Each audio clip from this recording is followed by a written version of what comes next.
জাকাতের থেকে চাঁদাবাজি অনেক উত্তম। কথায় কিন্তু যুক্তি আছে। কথাটা শেষ পর্যন্ত শুনেন, যুক্তিটা খণ্ডন করি একটু।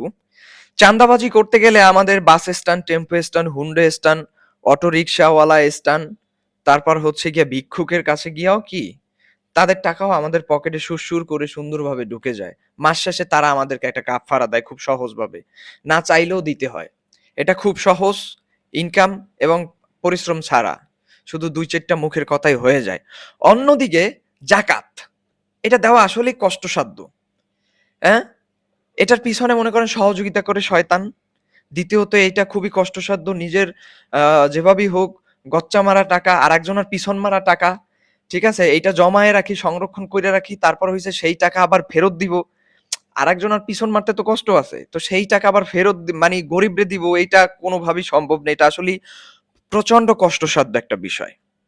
কিন্তু সর্বোপরি মূল একটা কথা হচ্ছে এখন যে, এখন এই সময়টা ওই সময় যেই সময় ১৪০০ বছর আগে হযরত মুহাম্মদ সাল্লাল্লাহু আলাইহি সাল্লাম ও তার সাহাবীর কথা, সাহাবীরাই বলে গিয়েছিল এই সময়ের কথা যে, মানুষ অপরাধ করবে কিন্তু সে অপরাধটাকে কি করতে চাবে? হালাল করতে চাবে, বৈধ করতে চাবে। এখন ওইটাই এই সময়। ইসলামের ৫ টা স্তম্ভের একটা স্তম্ভ হচ্ছে জাকাত। সেই জাকাতের থেকেও চান্দাবাজি হইছে উত্তম। মানে কোন একটা সমাজে বসবাস করি, কোন একটা পৃথিবীতে বসবাস করি, যেইখানে মনে করেন আপনি সুদ খাবেন, ঘুষ খাবেন, কোনো বাধা নাই। আপনি সততার সহিত থাকতে চাবেন, ওইখানে একটা বাধা। ওইটাই কষ্টসাধ্য এখন। আমি যে এই কথাগুলো বলতেছি, আমার পক্ষে কয়জন মানুষ থাকবে? আমার বিপক্ষে অসংখ্য মানুষ থাকবে। এখন সুদ ঘুষেরও মানুষ বৈধতা দেওয়ার চেষ্টা করে। চাঁদাবাজির বৈধতা দেওয়ার চেষ্টা করে। আর জাকাতের থেকে চাঁদাবাজি উত্তম। এই কথাও মানুষ বলে।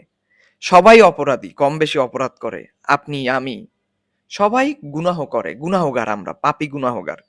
কিন্তু গুনাহের ভিতরেও তো একটা তারতম্য থাকবে। রেড লাইন তো ক্রস করা যাবে না। অপরাধ করি, সেই অপরাধকে আবার কি করি? বৈধতা দেওয়ার চেষ্টা করি।